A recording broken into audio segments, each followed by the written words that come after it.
దీపం నీ వాక్యం. యేసు నామంలో మీకు శుభములు సమృద్ధిగా కలుగునుగాక. మధురం నీ వాక్యం అనే కార్యక్రమానికి స్వాగతం. ఈరోజు మనం 3 రకములైన ప్రార్థనలు అనే అంశం ధ్యానించుకుందామండి. మధురం మధురం నీ వాక్యం, నా త్రోవకు దీపం నీ వాక్యం. 3 kinds of prayer. మొదటిదేమో విన్నప ప్రార్థన, అంటే మన కొరకు మనం చేసేది ప్రేయర్ ఆఫ్ పిటిషన్. మన పిల్లల కొరకు, మన కుటుంబం కొరకు చేయాలి తప్పకుండా. యేసు ప్రభు కూడా పరలోక ప్రార్థనలో నేర్పిస్తారు. 7 అంశాలు ఉంటాయండి పరలోక ప్రార్థన. పరలోకమందున్న మా తండ్రి, మీ నామము పరిశుద్ధపరచబడునుగాక, నా ద్వారా పరిశుద్ధపరచబడునుగాక, మీ రాజ్యం వచ్చునుగాక, నా ద్వారా మీ నీతి రాజ్యం ఈ లోకంలో వచ్చునుగాక, మీ చిత్తం నెరవేరునుగాక, నా ద్వారా మీ చిత్తం నెరవేరాలి. ప్రతి ఒక్కరూ ఒక మరియ తల్లిలాగా, అపోస్తుల్లాగా, యేసు ప్రభులాగా, అపోస్తులు పునీతుల్లాగా ఎవరెవరు దేవుని చిత్తం చేశారో అబ్రహాం నుంచి ప్రారంభిస్తే అలా జీవించినట్లయితే లోకమంతా పరలోకంలాగే ఉండేదండి. నోటితో నీ రాజ్యం వచ్చునుగా, కానీ సాతాను రాజ్యాన్ని స్థాపించే పనులు మనం చేయకూడదు. ఈ 4 తర్వాత యేసు ప్రభు, ఈ 3 అంశాల తర్వాత యేసు ప్రభు 4 అంశాలని మనకు నేర్పిస్తారు. మా అనుదిన ఆహారం మాకు ఇవ్వండి మనం అడగాలి పరలోక తండ్రి కదా. ఆ తర్వాత మా తప్పులు మీరు, మా పాపాన్ని మీరు క్షమించండి, మేము ఎట్లా క్షమిస్తున్నాము.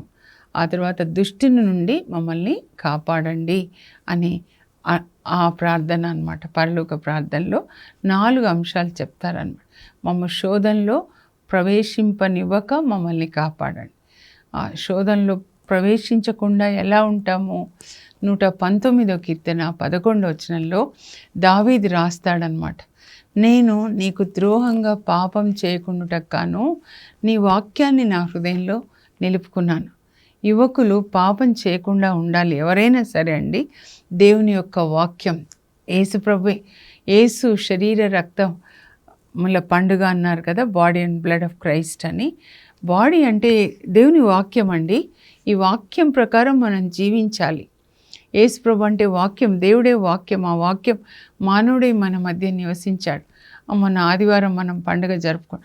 మళ్ళీ ఎప్పటి వరకు ఇంకా వేరే ఏం పండుగలు లేవు. ఎప్పటి వరకు తెలుసా? నవంబర్ 22 క్రీస్తు రాజు పండుగ. అంటే అర్థం ఏంటంటే క్రీస్తు రాజు, వాక్యమైన రాజు మన హృదయంలో ఆయన మనల్ని పరిపాలించాలి. రాజు శాసనాలు చేస్తాడండి. ఆ రాజు చేసిన శాసనాల్ని మనం పాటించాలి. మత్తయి 5, 6, 7 అధ్యాయాలు చదివి మనం వాటిని పాటించాలన్నమాట. యేసు ప్రభు శరీరం అంటే ఏంటి? యేసు ప్రభు యొక్క వాక్యం అండి. ఆయన పేరు దేవుని వాక్కు అనే నామంలో ఆయన పిలువబడుతున్నారు. ప్రకటన దర్శన 19:13 అనమాట. దేవుని వాక్కు. ఇంకా సెయింట్ జెరోమ్ గారు ఏమంటారంటే, ఆయన డాక్టర్ ఆఫ్ ద చర్చ్ కదండి 4వ శతాబ్దంలో. అగస్టిన్ గారు ఒకవైపు, జెరోమ్ గారే కదా బైబిల్ని ట్రాన్స్లేషన్ చేస్తారు. 18 సంవత్సరాలు అనమాట కష్టపడి బెత్లెహేంలో ఒక గుహలో ఆయన బైబిల్ అంతా ట్రాన్స్లేషన్ చేశాడు. ఎంత గొప్ప మేధావి కదండి ఆయన మాట. మన అందుకే గొప్ప గొప్ప వాళ్ళు ఏం చెప్పారు ఈ బైబిల్ గ్రంథం గురించి చాలా ముఖ్యమైనది. Ignorance of the Bible is ignorance of Christ. అంటే మీకు బైబిల్ తెలియదు అంటే మీకు క్రీస్తు తెలియదు. ఎందుకంటే దేవుని యొక్క వాక్యం, దేవుని నోట్లోంచి వచ్చిన వాక్యం, ఆయన పేరు దేవుని వాక్ అంటే ఇదంతా ఆయనే అనమాట. ఈ వాక్యం అంతా మరియ తల్లి గర్భంలో పరిశుద్ధాత్మ వలన శరీర రూపం ధరించి ఈ లోకంలో ఆయన జన్మించారు. మనం కూడా గర్భం ధరించాలి. ఈ వాక్యాన్ని పరిశుద్ధాత్మ ఆ వాక్యాన్ని శరీర రూపంలోకి మారుస్తారంటే జీవించేలాగా చేస్తారు.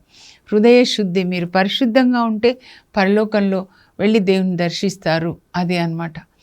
ప్రతి ఒక్క వాక్యాన్ని మనం ఏం చేయాలంటే ముందు చదవాలి, తర్వాత ధ్యానించి దాన్ని పాటించాలి. అందుకని పొలంతో కూడా పోలుస్తారు మన హృదయాన్ని. విత్తనాలు దేవుని యొక్క వాక్యము, వర్షం పరిశుద్ధాత్మ. అప్పుడు ఆ విత్తనాలు మొలకెత్తాలి, మొలకెత్తి ఫలించాలి. ఒక మదర్ తెరీసా తల్లి పునీతులందరూ కూడా అన్నమాట. అలా మనం జీవించాలండి. అయితే మొదటిది విన్నప ప్రార్థన, రెండవది విజ్ఞాపన ప్రార్థన. విజ్ఞాపన అంటే ఇతరుల కొరకు చేసే ప్రార్థన.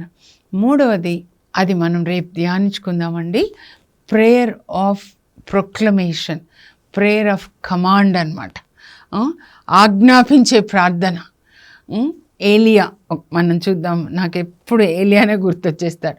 1 రాజులు 17 అధ్యాయం నుంచి ఏలియా చరిత్ర ప్రారంభమై మళ్ళీ 2 రాజుల 2 అధ్యాయానికి ఆయన అగ్ని రథాల్లో పరలోకానికి తీసుకొని పోబడతాడనమాట. ఏలియా అహబ్ రాజు దగ్గర వచ్చి ఆజ్ఞాపిస్తాడండి, నేను ఆజ్ఞాపించిననే తప్ప ఈ దేశంలో కొంతకాలం వాన కానీ మంచు కానీ కురియదు, ఈ బాలునికి మరల ప్రాణంలో వచ్చునుగాక ఆజ్ఞాపిస్తున్నాడు. ఇంకా 2 రాజుల గ్రంథం 1:10లో ఇంకా అహబ్ రాజు కొడుకు అన్నమాట అహస్య, ఈయనను పట్టి బంధించి తీసుకొని రమ్మని ఒక 50 మంది సైనికుల్ని సైన్యాధికారిని పంపిస్తే కింద నుంచి సైన్యాధికారి అంటాడు, ఇదిగో దైవభక్తుడా, రాజు నేను రమ్మంటున్నాడు అని అంటే, నేను దైవభక్తుడనేని పైనుండి అగ్ని దిగి వచ్చి నిన్ను నీ 50 మంది బంటులను దహించి వేయునుగాక. వెంటనే పరలోకం తెరవబడి అగ్ని దిగి వస్తుందండి. అలా 2 సార్లు జరుగుతుంది. 1 అధ్యాయంలో 10, 12 అన్నమాట. ఆజ్ఞాపించే ప్రార్థనలు. ఎవరైతే దోసు వాక్ క్లోజ్లీ విత్ గాడ్, దేవుడు వేరు ఆయన వేరు కాకుండా అలా ఉన్నాడండి. ఏలియా ఎవరు, తండ్రి ఎవరు, ఏంటి, ఏది అవసరం లేదు, but he lived with God all the time. అందుకే అహబ్ రాజుతో చెప్తాడు, నేను ఇజ్రాయేలు దేవుడైన యావే భక్తుడను, యావే సన్నిధిలో ఉండువాడను. ఆయన చెప్పిన మాట ఇక్కడ చెప్తాడనమాట. దేవుడు ఏం చెప్పాడో వచ్చి చెప్తారు. ఇంత ధైర్యం ఉండాలండి. మనం యేసు ప్రభు పేరు చెప్పుకున్నామంటే, నేను చెప్పిననే తప్ప వాన కానీ మంచు కానీ కురియదు. కొంతకాలం పాటు అంటే ఆయన సొంత మాట కాదండి, దేవుడు ఏదైతే చెప్పాడో అది వచ్చి చెప్తాడనమాట. సో దీన్ని ఏమంటారంటే speaking the word of God, దేవుని మాటని మాట్లాడడం అనమాట. Speaking the word of God into your situation which has been already established in heaven. పరలోకంలో ఆల్రెడీ నిర్ణయించిన దానిని ఆ పరిస్థితుల్లో వచ్చి దేవుని యొక్క రాయబారిగా దేవుని వాక్యాన్ని పలకడం అన్నమాట, సొంతగా కాదు. ఇది నేను మీకు రేపు చెప్తా అండి, మీకు సరిగ్గా అర్థం కావాలి. ఒక్కొక్క లెవెల్ అన్నమాట. ప్రైమరీ లెవెల్, తర్వాత నెక్స్ట్ హై స్కూల్ లేదా కాలేజ్, నెక్స్ట్ హయ్యర్ లెవెల్. 30 అంతలు 60 అంతలు 100 అంతలు ఫలించడం అంటే ఏంటో మనం చూద్దాము. ముందుగా విన్నప ప్రార్థనలు కూడా చేసుకోవాలండి. మన కుటుంబం కొరకు భార్యాభర్తలుగా ప్రతిరోజు మీరు చేయవలసిన ప్రార్థన ఏం చేయాలక్క, ఏమీ చేయొద్దు. ఏం చేయాలంటే సొంతగా చేయకండి. బైబిల్ తీసి 128వ కీర్తన చదవండి. కీర్తనలన్నీ ప్రార్థనలే. చదివి ఇది మాకు జరుగునుగాక, నీ బిడ్డల్ని నువ్వు కన్నులారా చూస్తావు అంటే కన్నులారా చూడడం కదా, ఆశీర్వదించాలి. యాకోబు ఆశీర్వదిస్తాడు, తన మనవళ్ళని ఆశీర్వదిస్తాడు.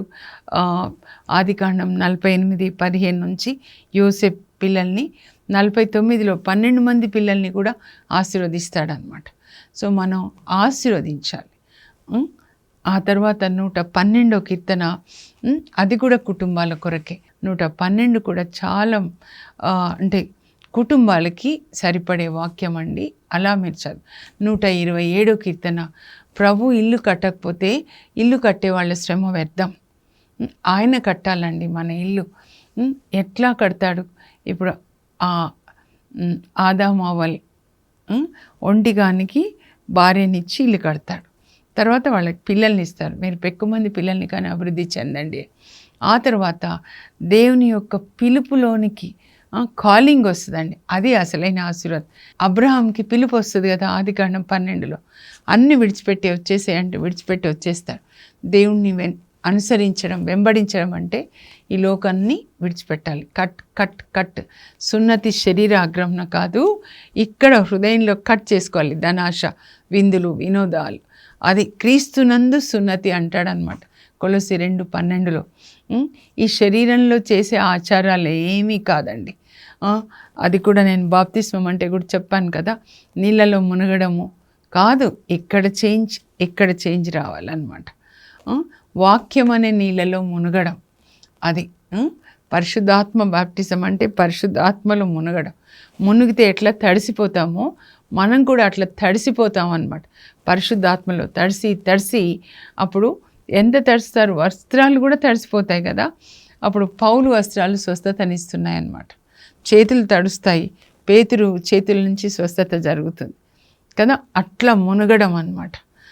పరిశుద్ధాత్మ ప్రేమలో మునగడం, అది మనం ధ్యానించుకున్నామండి. పరిశుద్ధాత్మ అంటే ప్రేమ అన్నమాట. అందుకే హంగేరి ఎలిజబెత్ అమ్మ రోజు 900 మందికి అన్నం పెట్టేదంట. జక్కయ్య చూడండి, నా ఆస్తిలో సగం పేదలకు ఇస్తారు. ఆదిమ సంఘం చూడండి, అపోస్తుల కార్యాలు 2:4 మీరు చదివితే పరిశుద్ధాత్మని విన్నవాళ్ళు కూడా పొందారండి. 3000 మంది, తర్వాత 5000 మంది, అంటే మగవాళ్ళు, అంటే అన్ని కుటుంబాలు అన్నమాట. అందరూ ఏం చేస్తున్నారు, వాళ్ళ ఆస్తులు అమ్మి అపోస్తుల దగ్గరికి తీసుకొని వస్తే వాళ్ళు అందరికీ పంచి పెడుతున్నారు అన్నమాట. ఒకే కుటుంబంలాగా వాళ్ళు జీవిస్తున్నారు. ఇది ఓకేనా. సో మొదటిది విన్నప ప్రార్థన, మన కొరకు మనం చేసుకునేది. 65వ కీర్తనలో ఏమని ఉంటుందంటే, ప్రభువా నీవు భూమిని దర్శించి దాని మీద వానని కురిపిస్తావు, మరి మేము వేసిన విత్తనాలకి మీరు మొలకెత్తేలాగా చేసి పైరుని పెంపొందిస్తారు, సంవత్సరాన్ని పంట అనే కిరీటంతో అలంకరిస్తారు. పచ్చగా పొలాలన్నీ కూడా పచ్చగా, గోధుమ పైర్లు ఎట్లా ఉన్నాయనంటే మైదానాల్లో పచ్చ కార్పెట్, గ్రీన్ కార్పెట్ కమ్మలి కప్పినట్లుగా ఉందంట. అవన్నీ ఆనందంతో గంతులేస్తూ ఉన్నాయి, అంటే దేవుని స్తుతిస్తూ ఉన్నాయి అని చెప్తున్నారనమాట. అలాగే గొర్రెల మందలు కూడా అట్లానే ఉన్నాయి. మనం యోబు 29 చదివితే అండి, యోబుకి ఎన్ని గొర్రెలు, 7,000 గొర్రెలు. మనం ప్రార్థన చేయాలి. ఇస్సాకి కూడా అంతే. ఆదికాండం 26:12-13 గొర్రెలు, గొడ్లు, మేకలు అన్నీ ఇచ్చారు దేవుడు. వీటి కోసం ప్రార్థించాలి. ప్రొద్దున్నే పాలు తాగుతాం కదా, ప్రభా మంచి గేదెలకి మంచి ఆరోగ్యం. దావీదు కూడా 144వ కీర్తనలో మా గొర్రెలు చాలా చాలా పిల్లలు పెట్టును గాక. ఒక రాజు అయ్యుండి అలాంటి ప్రార్థన చేస్తాడండి. వాటికి గర్భస్రావం రాకుండును గాక. మీకు గేదెలు ఉంటే, ఎద్దులుంటే, ఆవులుంటే వాటి మీద కూడా మీరు ఆశీర్వదించండి, మీ రక్తం చిలకరించండి. మంచి పిల్లలు పెట్టాలి, వాటికి అనారోగ్యం రాకూడదు. మన పొలాల్లో గేదెలు ఉండాలి, గొర్రెలు ఉండాలి. యోబుకి ఎంత గొర్రెలు ఇవన్నీ ఉంటాయి కదా, చాలా పెద్ద సంపద అండి. అట్లా అన్నిటి కొరకు మనం ప్రార్థించాలి. చెరువుల నిండా చేపలు ఇవ్వండి, నదుల నిండా చేపలు ఇవ్వండి, మాకు గొర్రెలు ఇవ్వండి ప్రభా, కోళ్ళు ఇవ్వండి నాయన తండ్రి, మేకలు ఇవ్వండి. ఇవన్నీ కూడా ప్రార్థన చేసుకోవాలమ్మా. రోజు మనం ఏదైతే తింటున్నామో అవి ఎక్కడి నుంచి వస్తున్నాయి? గ్రామాల్లోంచి. రైతులు చల్లగా ఉండాలి ప్రభా. జకర్యా 10లో మీరు వసంతకాలంన వాన కొరకు ప్రభుని వేడండి, అతడే మబ్బులు జల్లులు పంపి మీ పొలాల్ని చక్కగా పచ్చగా పండిస్తాడు. ఎలా ప్రార్థించాలంటే బైబిల్ గ్రంథం తెరిచి దాన్ని చదివి ఇది మాకు జరుగునుగాక అట్లా ప్రార్థించుకోవాలండి. బైబిల్ తీసి మంచి కాపరిగా కాపాడండి అంటే 23వ కీర్తన చదివి ఇది మాకు జరుగునుగాక. మేము ప్రొద్దున అదే లేవగానే 3 గంటలకి దేవుని స్తుతించిన తర్వాత ఈ కీర్తన చదువుతాం. రాత్రి మళ్ళా ప్రార్థన, ఎండులో 91వ కీర్తన, నిద్రిస్తుండగా మీ దూతల్ని కాపుదలుగా ఉంచండి. బైబిల్ చదివి ఇది మాకు జరుగునుగాక. మీరు బైబిల్ మూసిపెట్టి ప్రార్థన ఎప్పుడు చేయొద్దు. దేవుని వాగ్దానాలు ఇవి, అవి దేవునికి జ్ఞాపకం చేయాలి అంటారు.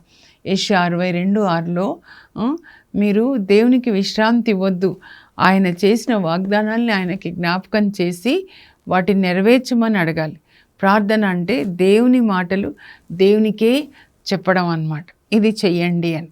సో అలా ప్రార్థించుకోవాలి.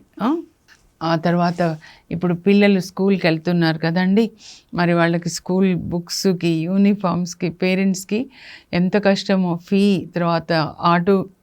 కాబట్టి ఫిలిప్పి 4:19 మీరు చదివి ప్రభా యేసుక్రీస్తు నందలి మీ ఐశ్వర్యం చొప్పున మా అవసరాలు తీర్చండి అని అక్కడ వాళ్ళు ప్రార్థన చేసుకుంటున్నారనమాట. పౌలు రాస్తాడు, ఫిలిప్పీలకు రాస్తాడు. యాక్చువల్గా వాళ్ళు ఫిలిప్పీ సంఘం పౌలు చెరసాల్లో ఉంటే సహాయం పంపిస్తారనమాట. సో మీరు నాకు పంపించింది నాకు కాదు, ఆ సహాయం అంతా కూడా పరలోక తండ్రి చెంతకు సువాసన ధూపంలాగా చేరింది. అక్కడి నుంచి యేసుక్రీస్తు నందలి తన ఐశ్వర్యం చొప్పున నా దేవుడు మీ అవసరాలన్నీ తీర్చుదురుగాక. ఇంకా అనారోగ్యం కదండి, చాలామంది అస్సలు డాక్టర్స్ దగ్గర కాకుండా వీలున్నంత వరకు మన డాక్టర్ యేసు ప్రభు, ఇది మందుల సీసా, మత్తయి సువార్త 8-9 అధ్యాయాలు అనమాట. చదువుకోండి. నేను అదే చెప్తాను, వాక్యాన్ని రోజు చదివితే రోజు టాబ్లెట్స్ తీసుకున్నట్లు యేసు ప్రభు అనే డాక్టర్ ఇచ్చిన టాబ్లెట్స్ అనమాట. కుష్ఠరోగస్తాడు మత్తయి 8లో 3వ వచనం, యేసు ప్రభు దగ్గరకు వచ్చి మోకరించి, ప్రభువా నీకు ఇష్టమైనచో నన్ను శుద్ధిని చేయగలవు. అప్పుడు యేసు ప్రభు అతన్ని తాకి, నాకు ఇష్టమే, నీకు స్వస్థత కలుగును గాక. వెంటనే ఆయనకి స్వస్థత కలుగుతుందండి. అలా ఇంకా పేతురు అత్తను తాకుతారు, స్వస్థత కలుగుతుంది. అప్పుడు మత్తయి 8:17 మీరు నోటితో చెప్పాలండి, యేసు నా రోగాల్ని తానే భరించాడు, నా బలహీనత తన మీద వేసుకున్నాడు. యెషయా 53:5 నేను చెప్తాను, మీరు రాస్తూనే ఉండండి. యేసు ప్రభు పొందిన దెబ్బల ద్వారా నాకు స్వస్థత. సో మీకు విశ్వాసం ఉంటే మీ అనారోగ్యం ఆయన శరీరం మీదకి వెళ్ళి ఆయన ఆరోగ్యం మీకు వస్తుంది. అలాగే మత్తయి 9లో పక్షవాత రోగిని యేసు ప్రభు ముందు దించుతారు నలుగురు. పేతురు వాళ్ళ ఇంట్లో కఫర్నాంలో వాళ్ళ ఆ తెచ్చిన నలుగురు విశ్వాసాన్ని చూసి యేసు ప్రభు ఆయనని స్వస్థపరుస్తారు. ఎలా అంటే ఆయనకు అనారోగ్యం పాపం వల్ల వస్తుందన్నమాట. కొన్ని అనారోగ్యాలు పాపం వల్ల వస్తాయి. అప్పుడు యేసు ప్రభు, కుమార ధైర్యం వహించు, నీ పాపములు మన్నించబడునుగా, కానీ పాపాలని మన్నించి స్వస్థపరుస్తారండి. సో మనం కూడా అలాగే అడగాలి, యేసయ్యా నీ రక్తము మమ్మల్ని ప్రతి పాపం నుంచి కడిగేస్తుంది కనుక మీ రక్తంలో నన్ను కడగండి, నన్ను మన్నించండి, అప్పుడు నన్ను స్వస్థపరచండి అని వాక్యం ప్రకారం అండి. తర్వాత విజ్ఞాపన ప్రార్థనలు అంటే ఇంతవరకు మన కోసం చేసాం, ఇప్పుడు విజ్ఞాపన అంటే ఇతరుల కొరకు చేసే ప్రార్థన అన్నమాట.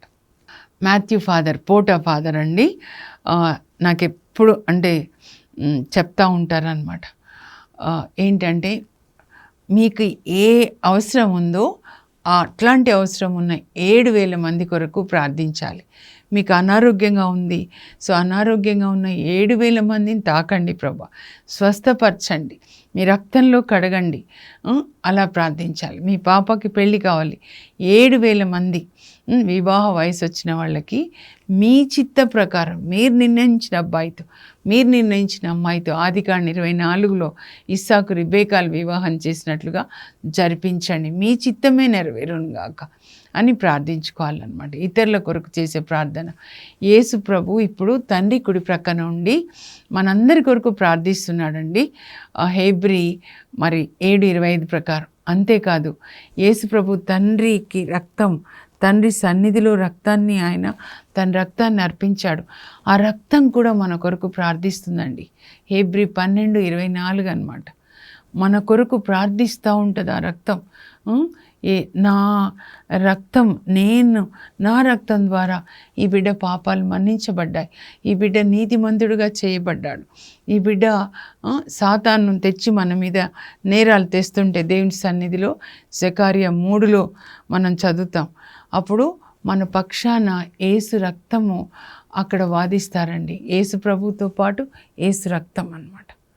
నీతిమంతురాలి బిడ్డ, ఎందుకంటే నా రక్తంలో కడగబడి నీతి వస్త్రాన్ని ధరించింది అని, దేవుని యొక్క నీతిని ధరించుకొని ఉంది అని.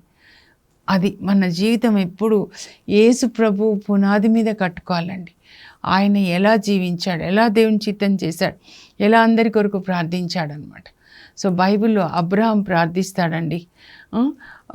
ఆదికాండంలో 18లో 6 సార్లు ప్రార్థిస్తాడు. టైం అయిపోయింది, మీరు చదువుకోండి. సొదొమ గొమొర్రాల్ని నాశనం చేయాలి అనుకుంటున్నానని దేవుడు, అందుకే మేము వచ్చామని చెప్తే ఆతిథ్యం ఇచ్చిన తర్వాత అప్పుడు ఆయన అక్కడే ఉంటాడు, వాళ్ళ లోతు అన్నమాట, తమ్ముడు కొడుకు కాబట్టి. ప్రభా అంటాడు, 50 మంది ఉంటే నీతిమంతులు ఆ పట్టణాన్ని నాశనం చేయొద్దంటే సరే అంటాడు అనమాట దేవుడు. 40 మంది ఉంటే నాశనం చేయొద్దంటే సరే అంటాడు. 30 మంది ఉంటే, చివరికి 10 మంది ఉంటే కూడా నాశనం చేయొద్దు అని చెప్తాడు. కానీ అక్కడ అంతమంది ఉండరు. లోతు భార్య 2 కుమార్తెలే. కాకపోతే ఆ ప్రార్థన వేస్ట్ అయిపోయిందా? కాలేదండి.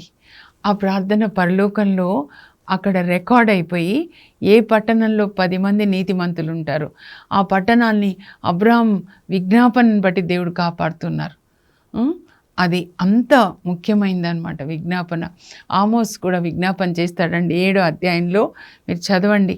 దేవుడు పంట కోసుకునే టైంకి మిడతల్ని పంపిస్తుంటే, వద్దు ప్రభా, ఇంత సంవత్సరం అంతా కష్టపడ్డారు, మిడతల్ని పంపించి నాశనం చేస్తావా, వాళ్ళు ఏం తింటారు ప్రభా?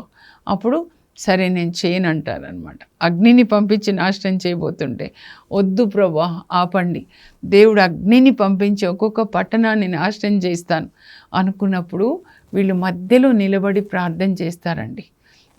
దేవునికి ప్రజలకి మధ్యలో నిలబడి విజ్ఞాపన చేస్తారు. ఇంకా చాలా ఉన్నాయి. కానీ మరి నిర్గమకాండంలో మోషే దేవుని సన్నిధిలో ఉంటాడండి. 32వ అధ్యాయం వచ్చేసరికి కింద ఉన్నారు కదా ఇశ్రాయేల్ ప్రజలు, చూడండి, బంగారు దూడని చేసుకొని ఆ దూడని ఎట్లా ఆరాధన అంటే ఏంటంటే, వాళ్ళ సొంత పిల్లల్ని అగ్నిలో వేస్తారనమాట. వీళ్ళని పొడి చేస్తా చూడు, ఈ దేవుడే మనల్ని ఐగుప్తు నుంచి విడిపించాడు అంటే దేవుడికి ఎంత కోపం రావాలండి. అక్కడ 430 సంవత్సరాలు బానిసలుగా ఉండి మొరపెట్టుకున్నారు కాపాడంటే, ఆయన కిందికి దిగొచ్చి కాపాడితే మోషే చూడు ఎంత తొందరగా వీళ్ళు మర్చిపోయినారో. అక్కడ బాధలు చాలామంది ప్రభు చెప్తారు, ఇలాగే ఉంటారమ్మా, బాధల్లో మొరపెట్టుకుంటారు, ఏడుస్తారు, ఉపవాసం చేస్తారు, మళ్ళీ ఆ బాధలు తొలగిపోయి ఆశీర్వాదాలు వస్తే ఇంకా నన్ను విడిచిపెడతారు, ఆశీర్వాదాలే వాళ్ళకి దేవుడు అయిపోతారని చెప్తారు. వీళ్ళని పొడి చేస్తా అంటే అప్పుడు మోషే ప్రార్థిస్తాడండి. 32 నిర్గమకాండము 11 నుంచి 14, తర్వాత 32 మీరు చూడండి. వద్దు ప్రభు అట్లా చేయకండి, అలా చేస్తే నా పేరు తీసేయండి జీవగ్రంథంలోంచి అని అలా విజ్ఞాపన చేస్తాడు. మనం కూడా ఇతరుల కొరకు విజ్ఞాపన చేయాలండి. క్రైస్తవుల బాధ్యత. స్కూల్ పిల్లల కొరకు, యవనస్తుల కొరకు, కుటుంబాల కొరకు. త్రాగి పాడైపోతున్నారు కొంతమంది. గంజాయి, స్కూల్ పిల్లలు గంజాయి తీసుకుంటున్నారంట. ఇవన్నిటి నుంచి సినిమాలు, ఈ త్రాగుడు, తర్వాత కుటుంబాలు. నేను చేసే ప్రార్థన ఇదంతా కాదండి. పరిశుద్ధాత్మనిచ్చి బైబిల్ చదివి దాన్ని పాటించాలి. దేవుణ్ణి గౌరవించడం అంటే నోటితో చెప్పే కొన్ని ప్రార్థనలు కాదు, దేవుడిచ్చిన బైబిల్ గ్రంథాన్ని చదివి పాటించాలి. అంటే పరిశుద్ధాత్మ కొరకు అందరికీ పరిశుద్ధాత్మనివ్వండి.